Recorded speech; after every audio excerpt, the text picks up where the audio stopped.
जय हिंद दोस्तों, स्वागत है आप सभी का। आज हम इस वीडियो में एक नए टॉपिक व्यक्तिगत सत्याग्रह, पाकिस्तान की मांग और क्रिप्स मिशन से संबंधित कुछ महत्वपूर्ण क्वेश्चंस को देखेंगे। चलिए शुरू करते हैं। आज का जो पहला क्वेश्चन है, भारतीय मुसलमानों के पृथक राज्य के लिए पाकिस्तान शब्द का प्रयोग सबसे पहले किसने किया था? ऑप्शन देख लीजिए। सर मोहम्मद इकबाल, सर आगा खां, मोहम्मद अली जिन्ना, चौधरी रहमत अली और उनके मित्रों ने। तो पाकिस्तान शब्द का सबसे पहला प्रयोग जो है 1933 में चौधरी रहमत और उनके कुछ मित्रों ने किया था।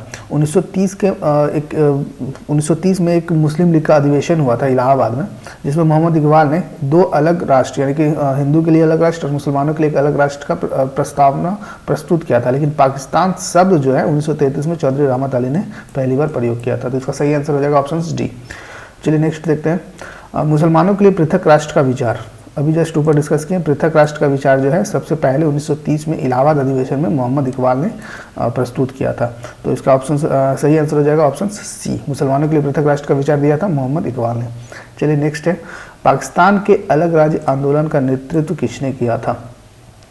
तो पाकिस्तान एक अलग राष्ट्र बनाने के लिए प्रस्ताव प्रस्तुत किया था 1930 में मोहम्मद इकबाल, और इस आंदोलन का नेतृत्वकर्ता जो थे मुस्लिम लीग का सबसे प्रिय थे मोहम्मद अली जिन्ना, जो कि इस आंदोलन को बहुत आगे लेकर गए थे। तो इसका सही आंसर हो जाएगा पाकिस्तान का अलग राज्य आंदोलन का नेतृत्व किया था मोहम्मद अली जिन्ना ने। अगला क्वेश्चन है, निम्नलिखित में से किसने मोहम्मद अली जिन्ना को हिंदू मुस्लिम एकता का दूत कहा था? तो हिंदू मुस्लिम एकता का दूत जब खिलाफत आंदोलन 1919 चल रहा था, उसी समय जो है सरोजिनी नायडू ने मोहम्मद अली जिन्ना को हिंदू मुस्लिम एकता का दूत कहा था। चलिए नेक्स्ट देखते हैं। कथन है, नेहरू एक राष्ट्रभक्त है जबकि जिन्ना एक राजनीतिज्ञ है। ये किसका कथन है? तो देख लीजिए। ऑप्शन है महात्मा गांधी, मौलाना आज़ाद, सर मोहम्मद इकबाल और खान अबुल गफर खान। तो ये जो है ये कथन जो है मोहम्मद इकबाल के द्वारा कहा गया था कि नेहरू एक राष्ट्रभक्त है जबकि जिन्ना एक राजनीतिज्ञ है। ऑप्शन सी सही हो जाएगा। नेक्स्ट देखते हैं, मुसलमानों के लिए एक पृथक देश की प्रथम बार एक निश्चित अभिव्यक्ति कहाँ हुई थी? तो जस्ट अभी ऊपर डिस्कस कर चुके 1930 के इलाहाबाद अधिवेशन में मोहम्मद इकबाल ने अपने अध्यक्षीय भाषण में मुसलमानों के लिए एक पृथक देश होना चाहिए ये शब्द कहा था। तो ऑप्शन ए इस हिसाब से आपका सही हो जाएगा। 1930 के मुस्लिम लीग के इलाहाबाद अधिवेशन के इकबाल अध्यक्षीय भाषण में, उसमें जो है आपका मुसलमानों के लिए एक पृथक देश का मांग रखा गया था। चलिए नेक्स्ट है, मुस्लिम लीग द्वारा पाकिस्तान की स्थापना की मांग। मुस्लिम लीग द्वारा पाकिस्तान की स्थापना की मांग करने वाला प्रस्ताव कब पारित किया गया था? तो पाकिस्तान शब्द कब आया? 1930 में। और मुस्लिमों के लिए एक अलग देश, अलग राष्ट्र का जो है बात कब उठी थी? 1930 के इलाहाबाद अधिवेशन में। और पाकिस्तान शब्द आया था 1933 में। और उसके बाद जो है मुस्लिम लीग द्वारा पाकिस्तान के स्थापना का मांग का प्रस्ताव को प्रस्तुत किया गया था 1940 के लाहौर अधिवेशन में। याद रखिएगा 1940 के लाहौर अधिवेशन में, मार्च 1940 में, जिसमें पाकिस्तान के स्थापना का मांग को प्रस्तुत किया गया था मुस्लिम लीग के अधिवेशन में। चलिए नेक्स्ट देखते हैं, पाकिस्तान प्रस्ताव की रूपरेखा किसने तैयार किया था? तो जो पाकिस्तान शब्द, ये पाकिस्तान देश जो बनाने का बात हुआ था मुस्लिम लीग के लाहौर अधिवेशन में, उसका रूपरेखा, उस प्रस्ताव का रूपरेखा किसने तैयार किया था? इसका आंसर हो जाएगा रहमत अली, सिकंदर हयात खां, मोहम्मद अली जिन्ना या फजलुल हक। तो जो सिकंदर हयात खां थे, ऑप्शन नंबर बी इसका सही है। सिकंदर हयात खां जो थे उसका रूपरेखा तैयार किया था, और उसको जो प्रस्तुत किया था वो फजलुल हक ने उस प्रस्ताव को प्रस्तुत किया था।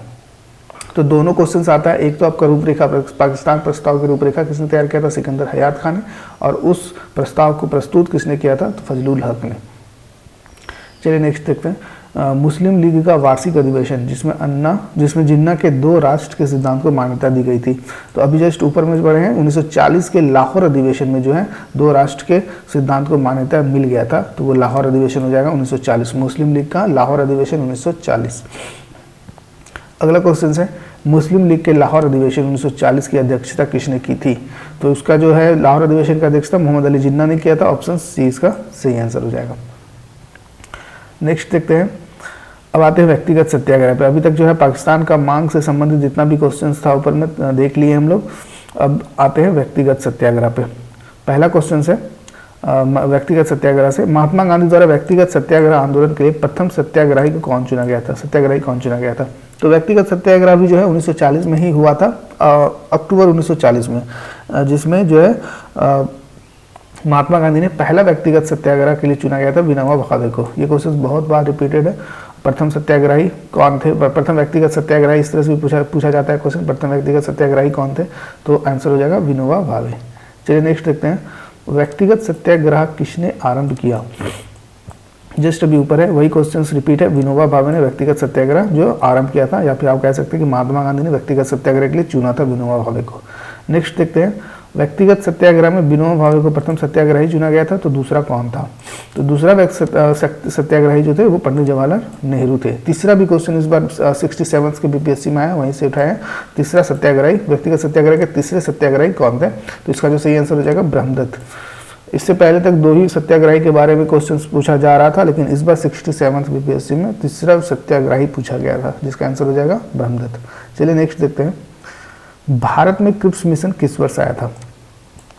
क्रिप्स मिशन एक प्रस्ताव लेकर आया था जब द्वितीय विश्व युद्ध चल रहा था। उस समय जो है कि 1939-1945 तक द्वितीय विश्व युद्ध चला था, और द्वितीय विश्व युद्ध के दौरान ही जो है अमेरिका चीन वगैरह लोग जो है ब्रिटेन पे दबाव बना रहे थे भारत को स्वतंत्र करने के लिए।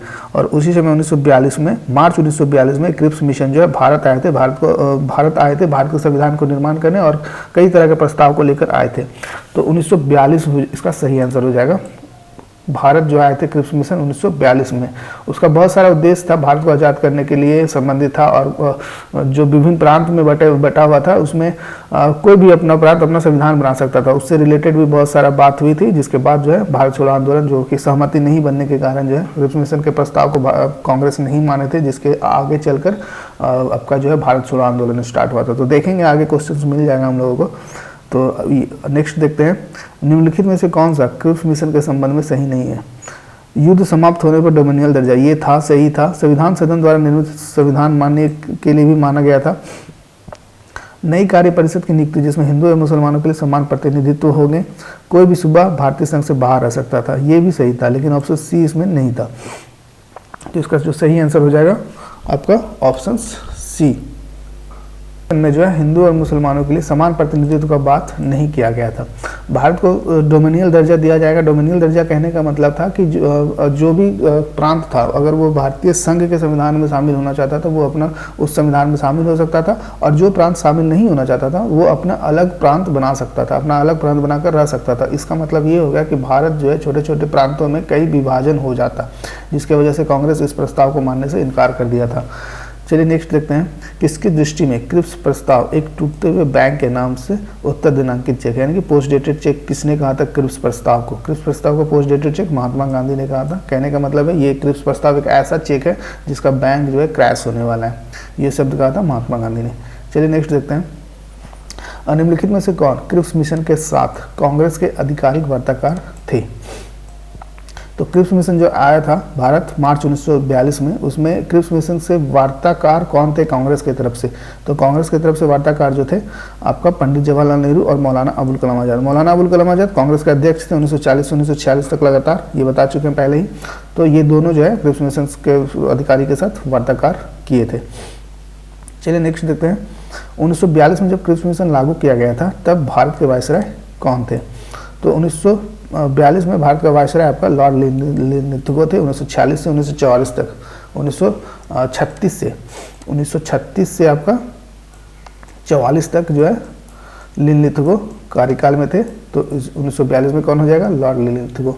चलिए नेक्स्ट देखते हैं, भारत छोड़ो आंदोलन किसके प्रत्युत्तर में शुरू किया गया था? जस्ट अभी ऊपर डिस्कस किया कि क्रिप्स मिशन के प्रस्ताव को कांग्रेस नहीं माना, उसके बाद जो उसके प्रत्युत्तर में मार्च 1942 में क्रिप्स मिशन आया था भारत, और अक्टूबर 1942 में भारत छोड़ो आंदोलन प्रारंभ हुआ था। तो इसका आंसर हो जाएगा क्रिप्स प्रस्ताव के प्रत्युत्तर में भारत छोड़ो आंदोलन शुरू किया गया था। आज के लिए इतना ही, फिर मिलते हैं नेक्स्ट वीडियो में कुछ अलग टॉपिक के साथ। जय हिंद।